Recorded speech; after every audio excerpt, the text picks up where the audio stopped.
ठीक है। Switch case statement आज हम लोग का टॉपिक है। स्विच केस स्टेटमेंट क्या होता है? स्विच केस स्टेटमेंट हमको ये फैसिलिटी प्रोवाइड करता है कि अगर हमारे पास कई सारे नंबर ऑफ चॉइसेस हैं, कई सारे चॉइसेस हैं, उन सारे चॉइसेस में से किसी पर्टिकुलर चॉइस को सेलेक्ट करना है, उस केस में हम स्विच केस स्टेटमेंट का यूज करेंगे। फिर से समझ लीजिए, स्विच केस स्टेटमेंट एक ऐसा स्टेटमेंट होता है, इसका उपयोग हम ऐसे केसेज में करते हैं जहां पे हमारे पास चॉइसेस कई टाइप के ढेर सारे चॉइसेस होते हैं और उन सारे चॉइसेस में से किसी एक चॉइस को सेलेक्ट करना होता है। उस केस में हम स्विच केस स्टेटमेंट का यूज करते हैं। स्विच केस स्टेटमेंट का यूज प्रायः यूज किया जाएगा मीनू ड्रिवन प्रोग्राम में। मीनू ड्रिवन प्रोग्राम का मतलब एक ऐसा प्रोग्राम जिसके अंदर कई सारे ऑप्शंस होंगे, उन सारे ऑप्शंस में से किसी पर्टिकुलर प्रोग्राम को हमको एग्जीक्यूट करना होगा, किसी पर्टिकुलर प्रॉब्लम को सॉल्व करना होगा। अब हम स्विच केस स्टेटमेंट का सिंटैक्स देखेंगे, स्विच केस को हम लिखते कैसे हैं। तो अगर हम स्विच केस स्टेटमेंट को लिखने की बात करें तो स्विच सबसे पहले लिखते हैं स्विच। स्विच यहाँ पे क्या है? स्विच एक कीवर्ड है। स्विच क्या है? एक कीवर्ड है जो सी लैंग्वेज में हमने 32 कीवर्ड्स देखा है, पढ़ा है। उन 32 कीवर्ड्स में से एक कीवर्ड आपका स्विच है। स्विच के आगे पैरेंथेसिस होगा, उस पैरेंथेसिस में कोई एक्सप्रेशन या इक्वेशन या कोई वेरिएबल दिया गया होगा। अगर इक्वेशन होगा तो उस इक्वेशन को सॉल्व करके हमको वैल्यू मिलेगा, अगर कोई वेरिएबल होगा तो भी हमको वैल्यू मिलेगी। हमको कुल मिला के यहाँ वैल्यू मिलेगी। उस वैल्यू को हम मैच कराएंगे किसके साथ? ये जो केस के सामने वैल्यू दी गई है कॉन्स्ट वन, कॉन्स्ट वन का मतलब हो गया कांस्टेंट वन। कांस्टेंट वन का मतलब ये जो कॉन्स्ट वन होगा इसके जगह पे वैल्यू होगी। वह वैल्यू क्या होगी? या तो इंटीजर कांस्टेंट होगा या तो कैरेक्टर कांस्टेंट होगा। ध्यान से सुनिएगा, ये जो कॉन्स्ट वन की जगह पे जो वैल्यू होगी वो या तो इंटीजर कांस्टेंट होगा या तो कैरेक्टर कांस्टेंट होगा। स्विच केस के अंदर कभी भी फ्लोटिंग कांस्टेंट का यूज, जो केस के सामने वैल्यू दी गई होगी वो कभी भी पॉइंट में नहीं हो सकता, कभी भी पॉइंट या स्ट्रिंग में नहीं होगा। जब भी ये कांस्टेंट वैल्यू दी गई होगी वो या तो इंटीजर में दी गई होगी या तो कैरेक्टर में दी गई होगी। ये इसीलिए क्वेश्चन पूछा जाता है कि क्या स्विच केस स्टेटमेंट के अंदर हम फ्लोटिंग पॉइंट वैल्यू का यूज कर सकते हैं? तो स्विच केस के अंदर हम फ्लोटिंग पॉइंट वैल्यू का हम यूज नहीं कर सकते। जब कभी यूज करेंगे हमेशा इंटीजर कांस्टेंट यानी जिसमें पॉइंट ना आए, या कैरेक्टर कांस्टेंट जो सिंगल कोट्स में लिखा जाए, इसी टाइप के कांस्टेंट का यूज खाली स्विच केस में किया जाता है। फ्लोटिंग कांस्टेंट का यूज हम नहीं करते। यहाँ पे केस कांस्ट वन के बारे में तो हमने बता दिया। केस क्या है?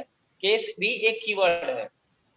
जिस तरीके से स्विच कीवर्ड है वैसे ही केस भी एक कीवर्ड है। तो स्विच के अंदर कई सारे केसेस दिए गए होंगे। अब कितने केसेस होंगे ये डिपेंड करेगा कि कितने टाइप के चॉइसेस हैं। जितने चॉइसेस होंगे उतने ही केसेस हम रखेंगे।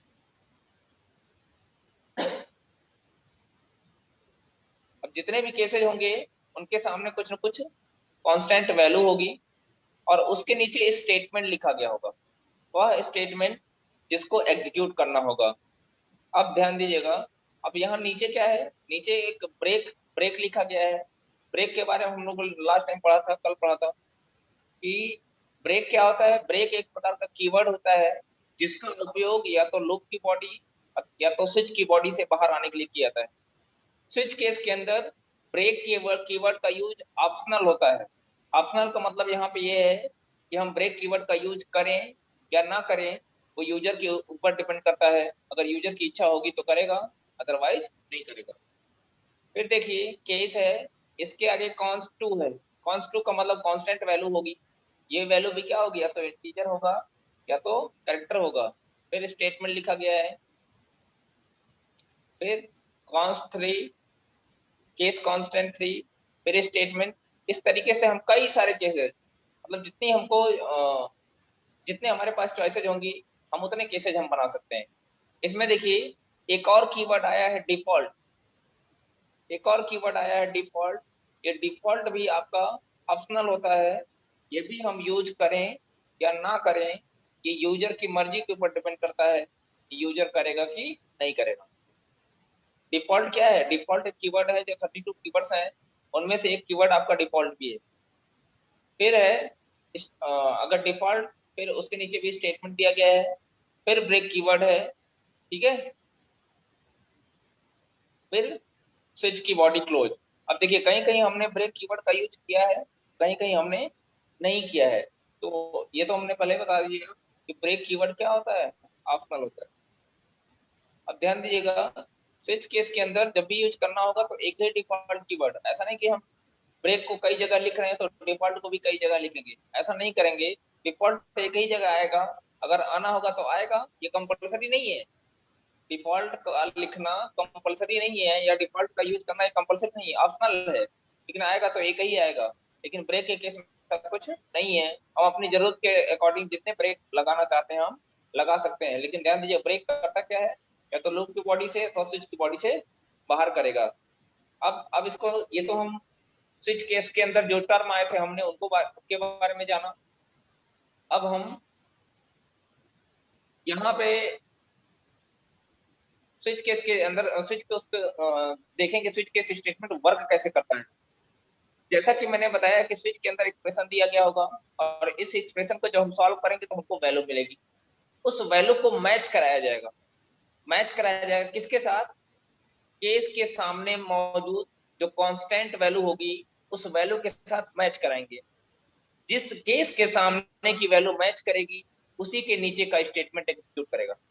फिर से समझिए, एक्सप्रेशन जो दिया गया है स्विच केस के अंदर, इस एक्सप्रेशन को सॉल्व किया जाएगा तो हमको वैल्यू मिलेगी, उस वैल्यू को मैच कराया जाएगा किसके साथ?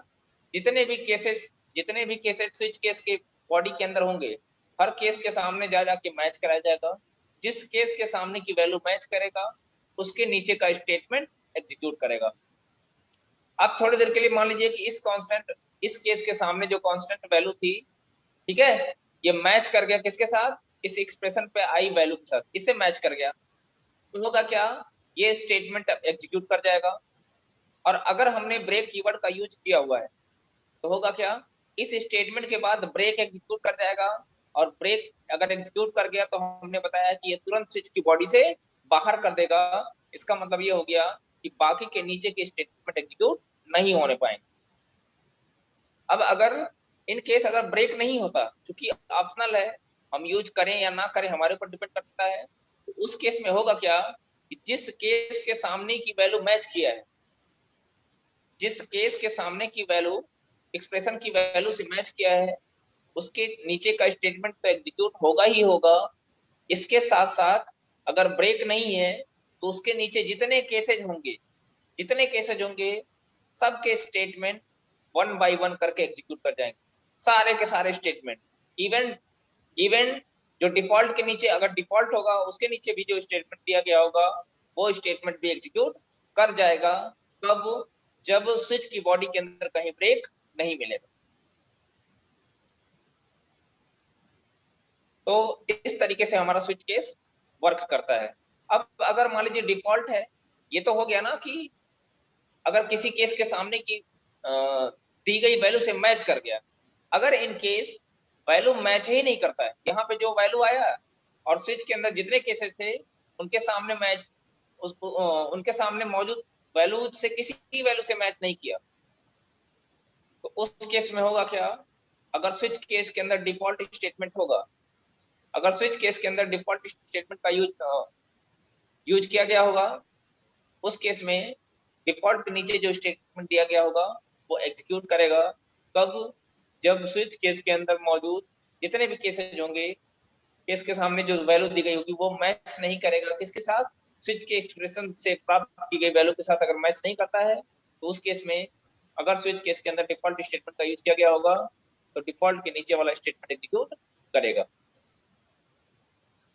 ये तो था स्विच केस के बारे में। अब हम इस पे आधारित एक एग्जांपल देखेंगे। यहाँ पे देखिए, हमने एक स्विच केस के ऊपर एग्जांपल ले रखा है, जहां पे हमने एक वेरिएबल लिया a नाम का, जिसके अंदर हमने वैल्यू दे दिया 2, a इक्वल टू 2। फिर उसके बाद CLR फंक्शन का यूज किया है मैंने, CLR फंक्शन का यूज किया है मैंने। फिर उसके बाद मैंने स्विच केस का यूज किया है, स्विच केस स्टेटमेंट लिखा हुआ है। अब यहाँ पे जैसा कि मैंने बताया था आपको, यहाँ तो या तो एक्सप्रेशन दिया गया होगा या तो वेरिएबल दिया गया होगा, तो यहाँ पे मैंने वेरिएबल यूज किया है। यहाँ देखिए केस, केस कीवर्ड और इसके आगे कांस्टेंट वैल्यू है। ये कांस्टेंट वैल्यू कितना है, 1 है, जो कि इंटीजर कांस्टेंट है।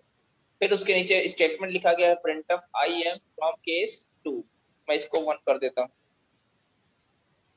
फिर केस 2 लिखा है, केस 2, फिर printf I am from case 2। फिर केस थर्ड में स्टेटमेंट लिखा गया है आई एम फ्रॉम केस 3। फिर केस 4। इस तरीके से स्टेटमेंट लिखे गए हैं और स्विच के अंदर 4 केसेज हैं। अब होगा क्या, यहाँ पे देखिए किस केस के नीचे की वैल्यू एग्जीक्यूट करेगा, कौन सा स्टेटमेंट। उसके लिए हम देखेंगे ए की वैल्यू क्या है। ए की वैल्यू 2 दी गई है, अब यहाँ पे हमको 2 मिलेगा। अब सबसे पहले होगा क्या कि केस के सामने जाके मैच कराएगा, किस केस के सामने की वैल्यू मैच कर रहा है। तो जो पहला वाला केस है, जो कि इसके सामने 1 है, क्या ये 2 से मैच नहीं किया, 1 और 2 अलग अलग होते हैं, तो ये डायरेक्ट अगले केस पे आ जाएगा, इस पहले वाले प्रिंटफ को छोड़ देगा, इस प्रिंटफ को बिना एग्जीक्यूट किए हुए वो डायरेक्ट आ जाएगा सेकंड वाले केस पे, केस सेकंड। अब देखिए यहाँ पे वैल्यू आपकी हो गई है,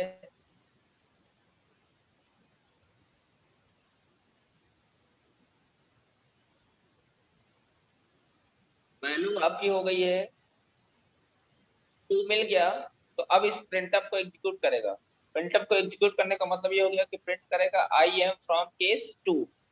अब चूंकि ब्रेक कीवर्ड का यूज नहीं किया गया है, तो जब ब्रेक कीवर्ड का यूज नहीं किया जाएगा तो होगा क्या, जिस केस के सामने की वैल्यू मैच करेगा उसके नीचे का स्टेटमेंट तो एग्जीक्यूट होगा ही होगा, इसके अलावा बाकी सारे स्टेटमेंट भी एग्जीक्यूट कर जाएंगे। यानी ये भी प्रिंट करेगा आई एम फ्रॉम केस 3 और फिर प्रिंट करेगा आई एम फ्रॉम केस 4। सारे के सारे स्टेटमेंट एग्जीक्यूट कर जाएंगे, लेकिन ध्यान रहे कहां से, जिस केस के सामने की वैल्यू मैच करेगा। अब इन केस इसको रन करा के हम लोग देख लेते हैं। देखिए इसका आउटपुट आया है,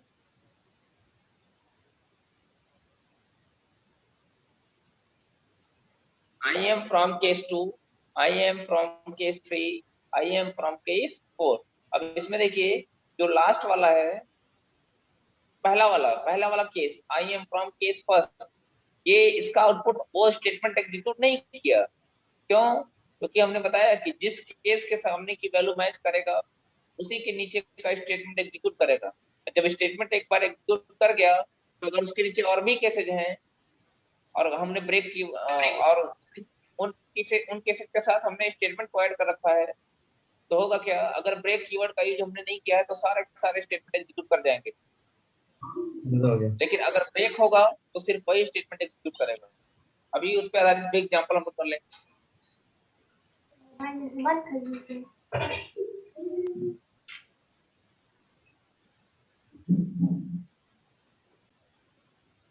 अब थोड़ी देर के लिए मान लीजिए कि अगर हम यहाँ पे 20 कर दें, उस केस में देखिएगा किसी केस के सामने 20 नहीं लिखा है, 20 नहीं है, इस केस के सामने 1 है, इस केस के सामने 2 है, इस केस के सामने 3 है, इस केस के सामने 4 है, किसी के सामने की वैल्यू मैच नहीं किया।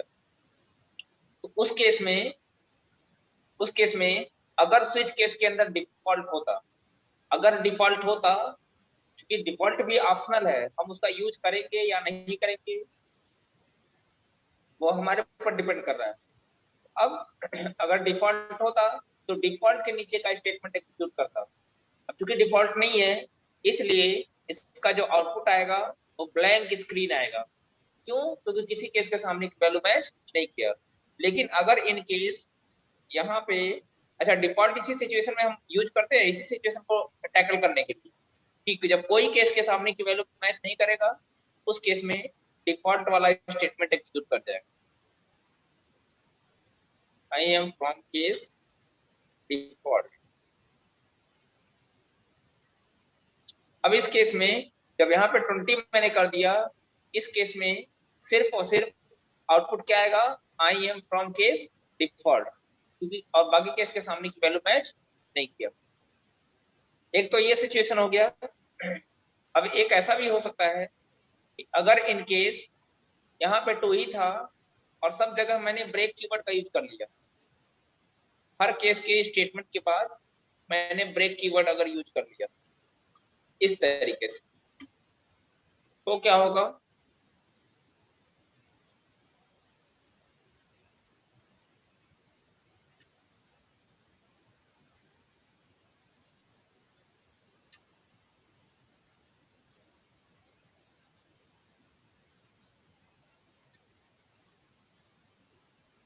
नीचे वाले क्योंकि डिफॉल्ट के बाद कोई केस नहीं है, इसलिए इसलिए हमको नीचे ब्रेक लिखे या ना लिखे कोई फर्क नहीं पड़ेगा।